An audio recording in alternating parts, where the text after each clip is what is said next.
પૂછપરછ મારી કે મારે જે નિવેદનો દેવાના હતા, જે બાકી રહેલા મારા જે પ્રૂફ એને દેવાના હતા એસઆઈટી માં, કે જે તપાસમાં કામ લાગે એવા મેં એ લોકોને એસઆઈટી ને પ્રૂફ રજૂ કર્યા છે, લેખિત કર્યું છે.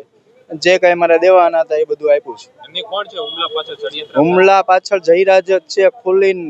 આ તો એસઆઈટી રચાણી છે, સામાન્ય કોન્સ્ટેબલ ને પણ ખબર પડે છે કે આ જયરાજ જ છે આમાં. અત્યાર સુધીમાં હજી સુધી એક પણ જગ્યાએ હજુ પણ એ લોકો એમ કે છે કે ટેકનિકલ પુરાવા છે, એફએસએલ માં બધું મોકલું છે, એફએસએલ માંથી આવશે એટલે દૂધનું દૂધ ને પાણીનું પાણી કરી બતાવશે, એવું એસઆઈટી મને ભરોસો એવો આપ્યો છે. તમને જ્યારે માર માર્યો તો એ પછી આ જે ઈસમો છે માર મારનાર એમનો પણ વિડીયો વાયરલ થયો હતો, જ્યારે જયરાજ આહિર સમક્ષ તેઓ સામે બતાવી રહ્યા છે, એ બાબતે શું પૂછપરછ થઈ છે? એ વિડીયો છે એ જ કોને બતાવે છે એનો એફએસએલ માં રિપોર્ટ કરવા મોકલો છે. એ આવી જાય એટલે એમ કહે છે કે જે કાંઈ હશે સત્ય બારું આવશે. નવનીતભાઈ, તમારા વિરુદ્ધ પણ આક્ષેપો થઈ રહ્યા છે, જેમાં ગેરકાયદેસર ખનન હોય અથવા અન્ય પ્રવૃત્તિઓ હોય, તમારી ઉપર કેસ થયા છે. એ તો આ બધો મુદ્દો ભટકાવવાનું સામેવાળાનું ષડયંત્ર છે, એવું કશું છે નહીં.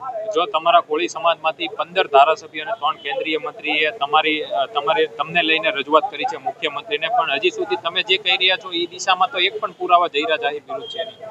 એ તપાસ ચાલુ છે ટેકનિકલ રીતે, એટલે થોડો ટાઈમ લાગે છે એવું કહે છે, બરોબર ને? જો યોગ્ય દિશામાં તપાસના મુખ્ય આરોપી સુધી નહીં પૂછે તો અમારો સમાજ ભેગો મળી, અમારા આગેવાનો ભેગા મળી અને મોટું સંમેલન કરશે. જો હમણાં સરપંચો અને બધાએ આગેવાનો મળી અને કીધું છે કે ભાઈ વહેલી તકે આનું નહીં ઓલું કાંઈ આવે તો બધા રાજીનામા આપી દે છે.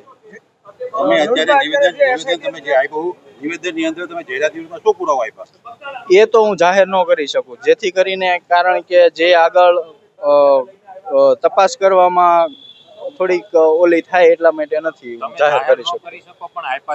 હા, આપ્યા છે. કેવા પ્રકારના પ્રશ્નો કરવામાં આવ્યા હતા?